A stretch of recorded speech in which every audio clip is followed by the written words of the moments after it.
Okay, in today's video we're going to be replacing the garage door bottom seal. Okay, before we jump in, I just want to explain the purpose of this video. I've been trying to make my garage more comfortable to work in, both in the winter time and the summertime. Most of the summer when it's comfortable, I'll just have my garage door open, but when it's extra hot or extra cold in the winter, I keep it closed. My first video, I put this insulation on the garage door, keeps the heat in better.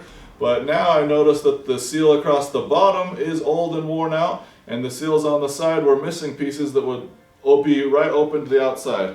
So this video is number 2 in the series to replace this garage door bottom seal. I learned a lot about how to do it. I researched a bit, and then also just going through the process, realized some things that maybe I should have done better. Overall, I learned it was overall an easy thing, but harder than I expected. So hopefully some of the tips and tricks here will help it go even smoother for you. Let's just jump in and show you how to do it. As you can see, this old seal is flat and worn out, and it lets light come through the bottom, which means there's going to be wind bringing in hot or cold air, and also lets water and other things come in as well. So here's the bottom seal that we're going to replace. See, it just slides in this track. A lot of garage door seals, or some garage door seals, are going to have screws to hold this rubber from sliding in this track. So you might get it in this position, get all excited to pull it out. Feels like it's not going anywhere. Look for screws in this track all the way down. They're usually just going to be a couple on each end, but look both on the top and the bottom. Just quickly down and check both sides.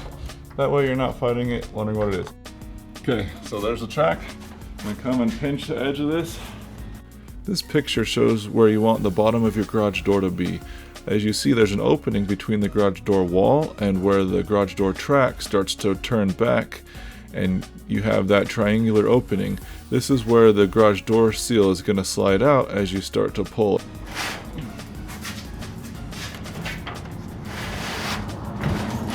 Looks like I wanted it up more than I had it.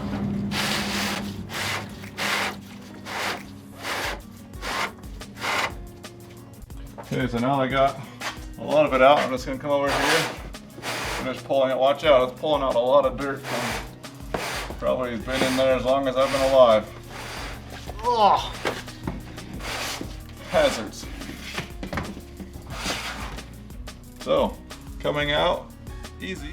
Okay, now is when you're going to clean out that track. I'm just sweeping it out with a broom, but I'd also recommend that you really look at replacing that track. There's some affordable options where you could just pop the new seal in instead of actually having to slide it all the way through. I'll leave a link below for you to check that out. Okay, see, I got started. You really have to have 2 hands. One hand holding it up so it's straight. The other hand is pushing a little bit on each side. Okay, I want to punt at this point by doing it myself because it's going to be way easier with 2 people. One to hold it up over here so it goes straight into the rail, another person to pull on the end. So I'm going to go recruit my wife. I also recommend only using soap and water as a lubricant and make it nice and soapy. I tried a few other things and probably made it worse. I think it might have reacted with the rubber I had, causing it to stick in that track, but I guess that was a lessons learned thing. But we finally got it in. As you see here, we just move it inch by inch and pulled it really hard. I actually ended up using vice grips to grab part of the seal loosely. I felt confident this wasn't going to damage my seal because this Bosun seal is a really thick rubber.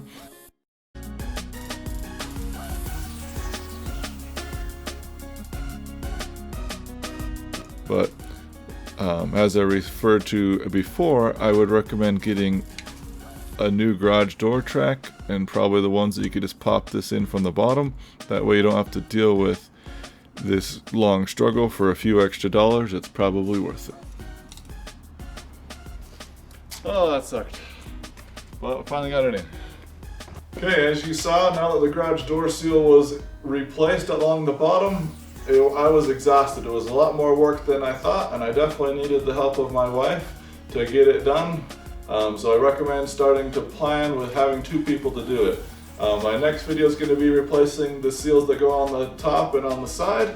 So hopefully that'll be something to be useful for you as well. Check out the links below for both the stuff I used and for the other videos in this series.